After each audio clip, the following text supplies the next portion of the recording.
अभी की सबसे बड़ी खबर जो है संसद भवन से आ रही है। लोकसभा के 49 और सांसदों को सस्पेंड कर दिया गया है। इस सत्र में अब तक 141 सांसद जो है सस्पेंड हो चुके हैं। अब तक लोकसभा के 95 और राज्यसभा के 46 सांसद सस्पेंड किए गए हैं। फारूक अब्दुल्ला, मनीष तिवारी जो है कुछ बड़े नाम हैं, उनको भी आज जो है सस्पेंड किया गया। प्रशांत के पास सीधे चल सकते हैं। प्रशांत, बताइए आज क्या वजह रही इन सांसदों को सस्पेंड करने की? जी देखिए, जैसे ही आज लोकसभा की कार्रवाई शुरू हुई 11 बजे तो हंगामा जारी रहा।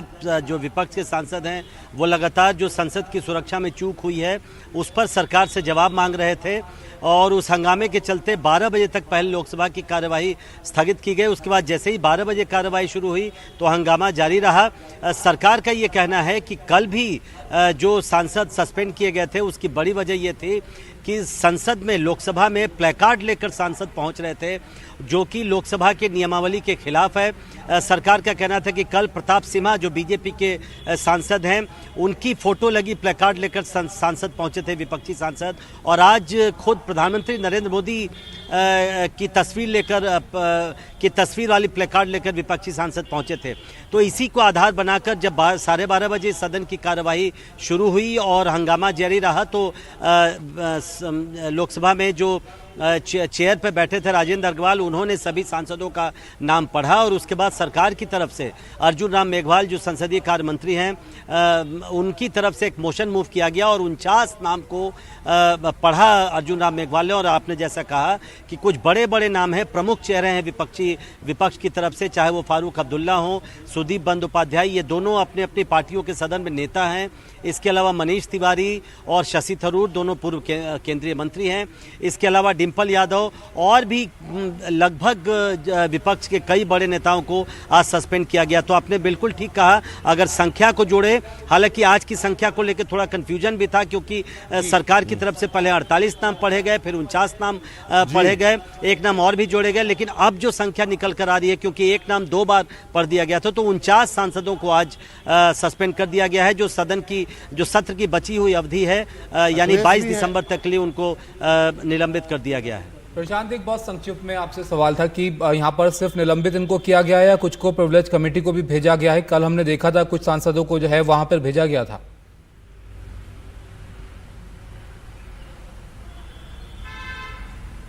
नहीं, अभी जो नाम पढ़े गए हैं 49 नामों को सीधे निलंबित कर दिया गया है। उसमें से किसी का मामला प्रिविलेज कमेटी को नहीं भेजा गया है। जो मोशन पढ़ा गया अर्जुन राम मेघवाल की तरफ से उसमें ये साफ किया गया था कि इन सभी सांसदों को इस सत्र की बची हुई 13 हमारे एमपी सस्पेंड हुए हैं तो उनको रिवोक किया जाए उनका suspension. This was all the issue.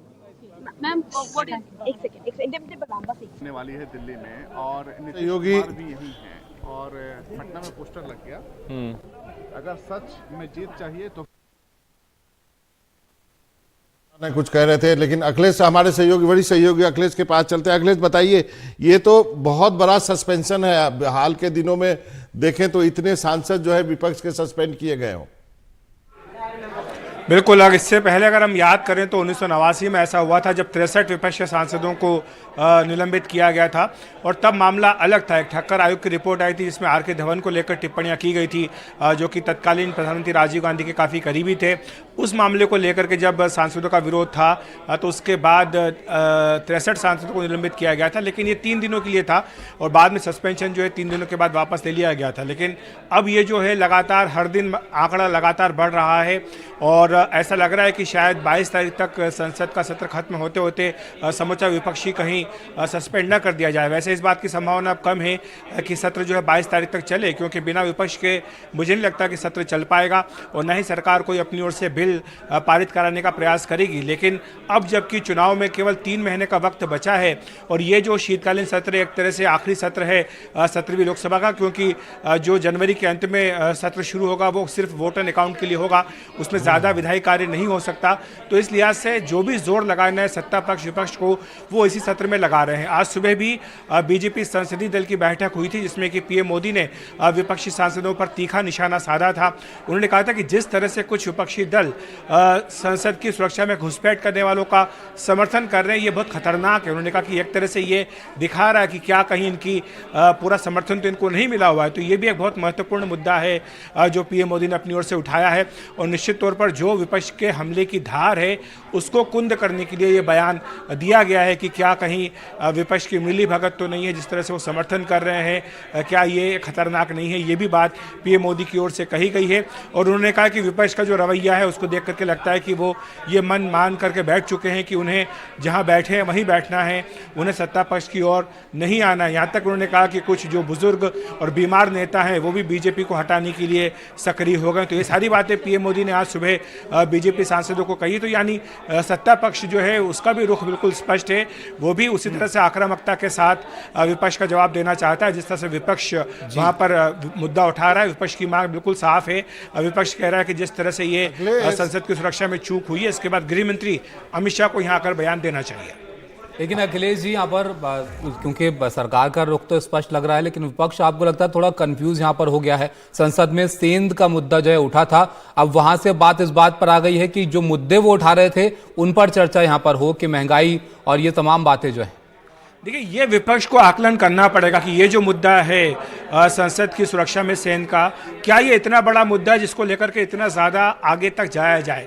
क्योंकि लोकसभा अध्यक्ष की ओर से जो पत्र लिखा गया था तमाम सांसदों को, उसमें ये स्पष्ट किया गया था कि सुरक्षा में सेंध एक अलग मुद्दा है और जो सांसदों का निलंबन है एक अलग मुद्दा है। क्योंकि जब नए संसद भवन में आए थे पुराने संसद भवन से, तब ये स्पष्ट किया गया था, एक आम राय बनी थी सभी सांसदों में कि कोई भी प्ले कार्ड या नारेबाजी नहीं करेगा। लेकिन इसमें हुआ ये कि कल तो जब सत्र के सदन के भीतर से कुछ दृश्य देखने को आए थे, उसमें यह भी था कि आसन के सामने जो है वहां पर भी चढ़ गए थे कुछ सांसद।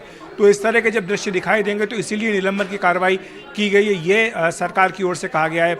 और इसीलिए दोनों चीज़ें अलग अलग करके सरकार देख रही है कि सुरक्षा में सेंध का मुद्दा एक अलग मुद्दा है और जो सदन की मर्यादा है, सदन के नियम है, वो एक अलग मुद्दा है। तो ऐसे में विपक्ष को अब तय करना पड़ेगा कि वो इस मुद्दे को आगे कितना लेकर जाएगी। प्रशांत के पास चलते हैं। अखिलेश, आप बने रहिएगा। आज इंडिया गठबंधन की एक मीटिंग भी है। प्रसाद, आपको क्या लगता है कि मतलब अब जो बात अखिलेश कर रहे थे कि अगले दो तीन दिन ही है संसद और बिना विपक्ष के पता नहीं वो 2-3 दिन भी कंटिन्यू करेंगे या नहीं करेंगे, लेकिन अब सारा फोकस जो है उसी मीटिंग पे रहेगी। बिल्कुल बिल्कुल। देखिए, कल जिस तरह से 2 दिनों में जिस तरीके से 141 सांसदों को निलंबित किया गया है, आज इंडिया गठबंधन की बैठक में वैसे तो मुद्दे कई और हैं, चाहे सीट शेयरिंग का मामला हो, चाहे साझा रैली, साझा एजेंडा बनाने का हो, लेकिन अब ये मामला सबसे प्रमुख रूप से उठेगा उस बैठक में, ये बिल्कुल साफ है। और कई जानकार ये मान रहे हैं, कई नेताओं का भी ये कहना है कि जो 2 दिनों में कार्यवाही हुई है लोकसभा और राज्यसभा में, वो एक तरीके से बाबा गोंद का काम करेगा इंडिया गठबंधन के लिए। और इसलिए ये बात कई लोगों को समझ से परे लग रही है कि आज जब इंडिया गठबंधन की बैठक थी, उसके एक दिन पहले और उसी दिन 2 दिनों में इतने सांसदों को निलंबित करके एक तरह से प्रोवोक जिस तरह से किया गया है, वो उसके पीछे क्या कोई रणनीति है, क्या रणनीति हो सकती है, क्योंकि ये बात थोड़ी समझ से परे है। और ये अब तय है कि जो 141 सांसदों के निलंबित का मुद्दा है, वो अब इंडिया गठबंधन की बैठक में सबसे प्रमुखता से उस पर बात होगी और ये तय किया जाएगा कि अब इस पर आगे क्या एक्शन लिया जाए, विपक्ष अब क्या करे और सरकार को घेरने के लिए और क्या किस तरीके से मुद्दे उठाए जाए। अखिलेश जी, अगर आप हमारे साथ हैं तो अब जो हालात यहाँ पर बन गए हैं, इतने बड़ी संख्या में निलंबन हो गया है, आमतौर पर जब किसी बात को लेकर गतिरोध होता है तो उसको कम करने की कोशिश होती है, ऐसी कोई कोशिश होती हुई दिख रही है यहाँ पर? मुझे नहीं लगता कोई कोशिश इस बारे में होगी। और जैसा मैंने कहा है कि चुनाव में केवल 3 महीने का वक्त बचा है, तो चाहे सरकार हो चाहे विपक्ष हो, दोनों ही संसद के इस पूरी गतिविधि का उपयोग अपने मुद्दे को आगे बढ़ाने के लिए करेंगे, जनता के बीच जाने की बात करेंगे।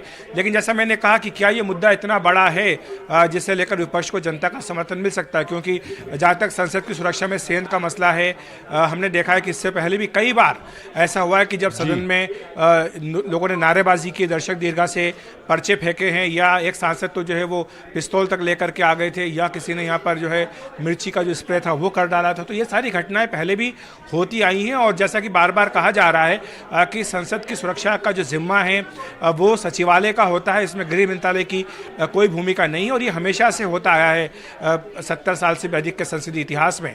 तो ऐसे में क्या ये मुद्दा इतना बड़ा है जिसको लेकर के आगे विपक्ष जाना चाहता है? लेकिन जिस तरह के बयान आए, राहुल गांधी का खासतौर से बयान आया कि बेरोजगारी का मुद्दा लेकर के ये लोग प्रदर्शन कर रहे थे और ये उसी मुद्दे को हाईलाइट करना चाहते थे, और ये भी अंदर खाते कांग्रेस से खबर आ रही कि अब जो राहुल गांधी की दूसरा चरण होगा भारत जोड़ो यात्रा का, उसमें बेरोजगारी और महंगाई जैसे मुद्दे हो सकते हैं। तो क्या इसको एक लॉन्च प्लेटफॉर्म के तौर पर इस्तेमाल कांग्रेस पार्टी करेगी? तो इसीलिए कारण यही है कि विपक्ष भी के साथ साथ सरकार भी आक्रामक दिखाई दे रही है, क्योंकि सरकार को लगता है कि अगर विपक्ष इसे मुद्दा बनाना चाहता है तो फिर वो भी इसमें पीछे नहीं हटेगी। लेकिन जहां तक INDI या गठबंधन की बैठक की बात आप कर रहे थे, मैं आपको बता दूं कि आज जिस तरह के पोस्टर लगे हैं नीतीश कुमार को लेकर के, और जिस तरह से ममता बनर्जी का बयान आया है, जिस तरह से सामना में लेख लिखा गया है, ये सब बातें इस तरह इशारा करें कि शायद सहमति बनाना मुश्किल होगा।